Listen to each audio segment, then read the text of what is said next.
સુરતમાં સલમાન ખાનની ફર્મના નામે 15 કરોડની માંગણીની ઘટના સામે આવી। સુરતમાં સલમાન ખાનની ફર્મના નામે 15 કરોડ રૂપિયાની માંગણી। સુરતમાં પાણીપુરી બનાવતી જલપુરી કંપનીના માલિકને પાઠવવામાં આવી હતી નોટિસ। સલમાન ખાનની ફર્મના નામે ઈમેલ પર નોટિસ મોકલી નાણાં પડાવવાનો રચાયો હતો કારસો। ઇન્સ્ટાગ્રામની એડમાં અભિનેતાના ફોટાનો ગેરકાયદેસર ઉપયોગ કરીને પાઠવી હતી notice. Jalpuri foods India private limited નામથી ચાલતી કંપનીને આપી હતી નોટિસ। કંપનીની જાહેરાત માટે ઇન્સ્ટાગ્રામ પેજ અને વેબસાઇટ પણ બનાવી હતી। ગત 30 માર્ચ 2024ના રોજ ઈમેલ પર SR એસોસિએટ તરફથી મળી હતી નોટિસ। બોલિવૂડ અભિનેતા સલમાન ખાનના નામથી નોટિસ રૂપે 4 પાનાની ડોક્યુમેન્ટ ફાઇલ મોકલવામાં આવી હતી। ઇન્સ્ટાગ્રામ આઈડી પર સલમાન ખાનના ફોટા સાથે ખોટી જાહેરાત મૂકવા બદલ નોટિસ ફટકારાઈ હતી। નોટિસ તપાસ કરતા 15 કરોડ કમ્પોઝિશન તરીકે ચૂકવવા અને ટેક્સ લીગલ ફી 1.25 લાખ ચૂકવવાની માંગ કરાઈ હતી। આ ખેલમાં કંપનીના મધ્યસ્થી કન્સલ્ટન્ટનું આખું જ કારસ્તાન નીકળ્યું। કન્સલ્ટન્ટ ભગીરથ કથેલિયાએ વચ્ચે પડી મુંબઈના તેમના મિત્ર દિનેશ રાવ સાથે વાતચીત કરાવી। દિનેશ રાવ બોલિવૂડ એક્ટર સલમાન ખાન અને મહારાષ્ટ્રના મુખ્યમંત્રી એકનાથ શિંદે સાથે જોડાયેલા છે તેવું કહ્યું। વાતચીત કરી સમાધાન પેટે બેંક એકાઉન્ટમાં પૈસા નાખવા હોય તો 4 કરોડ અને રોકડ રકમ આપવી હોય તો 1.5 કરોડમાં સમાધાનની વાત કરી। જોકે કંપની દ્વારા આ મામલે ખરાઈ કરતા આ નામથી કોઈ ફોર્મ રજીસ્ટર થઈ જ ન થવાનો ખુલાસો થયો। કંપનીના માલિક દ્વારા સાયબર સેલમાં નોંધાવી ફરિયાદ। મધ્યસ્થી બનેલા કન્સલ્ટન્ટનું કારસ્તાન નીકળતા સાયબર પોલીસ દ્વારા તેની ધરપકડ કરવા કવાયત હાથ ધરી। આપનું નામ? અલ્પેશ કથિરિયા। અલ્પેશભાઈ, આપણી સાથે સલમાન ખાનના ફોર્મના નામે કઈ રીતે છેતરપિંડી થઈ અને કઈ રીતે આપને ખબર પડી, કોણ નીકળ્યું આખરે આ મામલામાં? 6 મહિના પહેલાં અમારા મેલ આઈડી કંપનીના મેલ આઈડીમાં એક મેલ આવેલો હતો જેમાં લખેલું હતું SR એસોસિએટ।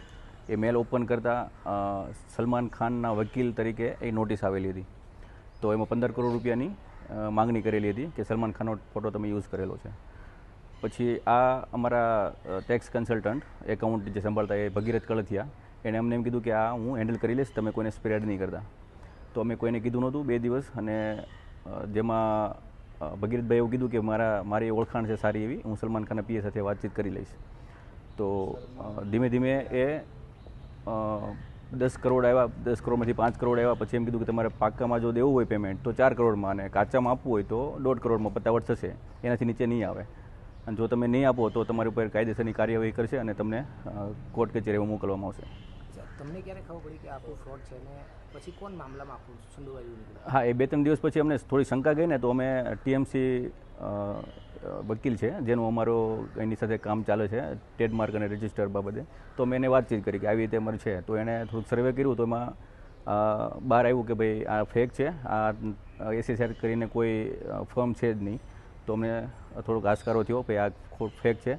પછી અમને કીધું કે આપણે એક અરજી કરીએ, પોલીસ અરજી, તેમાં જે હશે એ સામે આવી જશે। તો પછી એમાં આરોપી તરીકે એટલે કોણ ફ્રોડ કરવાનું કોણ નીકળ્યું તમારા? એ જ અમારા જે કન્સલ્ટન્ટ ટેક્સ કન્સલ્ટન્ટ ભગીરથ કળથિયા, જે અમને કહેતા કે સલમાન ખાન સાથે હું વાતચીત કરી લઈશ અને આ બધું હું પતાવડ કરીશ, એ પોતે જ આમાં નીકળ્યા। તો પછી હવે પોલીસ આમાં કઈ રીતે મદદ કરી રહી છે અને કઈ રીતે જ્યારે પહેલો મેલ આવ્યો તો ગભરાઈ ગયા હતા, કઈ રીતે આખું વાતાવરણ ઊભું થઈ ગયું? મેલ જોઈને તો હું છે 15 કરોડનું એમાઉન્ટ હતી, એટલે અમને તો એમ જ થયું ભાઈ આટલા રૂપિયા તો ક્યાંથી આવશે, અને થોડોક ટેન્શનમાં પણ આવી ગયા હતા। પણ ધીમે ધીમે ખબર પડી કે ભાઈ આ ફેક છે, તો થોડુંક ટેન્શન હળવું થયું હતું। અને કોઈ પૈસા પછી ચૂકવાયા હતા કે નથી ચૂકવાયું? નહીં, પૈસા નથી ચૂકવ્યા કંઈ। અને ચૂકવવાની તૈયારી બતાવી દીધી હતી આપણે? ફેક લાગતું હતું અમને, એટલે પછી અમે વાતચીત આગળ કરતા હતા, પણ પૈસા આપવાની ડિસ્કશન તો હતી જ નહીં એમાં, કારણ કે ફેક જ હતું। સલમાન ખાનનો ફોટો કેવી રીતે યુઝ કરેલો અને કઈ જગ્યાએ? સોશિયલ મીડિયામાં, ઇન્સ્ટાગ્રામમાં અમારા જે એજન્સી હતી જે અમારું સોશિયલ મીડિયા સંભાળતા, તો એણે સલમાન ખાનનું જે કાર્ટૂન આવે એ કાર્ટૂન મૂકેલું હતું, બસ એ જ હતું, બીજું કાંઈ હતું નહીં। એનો ઉપયોગ કરીને? હા, એ ફોટોને લીધે અમને ડર આવ્યા હતા કે આવી રીતે તમારું ઉપર સલમાન ખાનની અરજી આવેલી છે, નોટિસ આવેલી છે।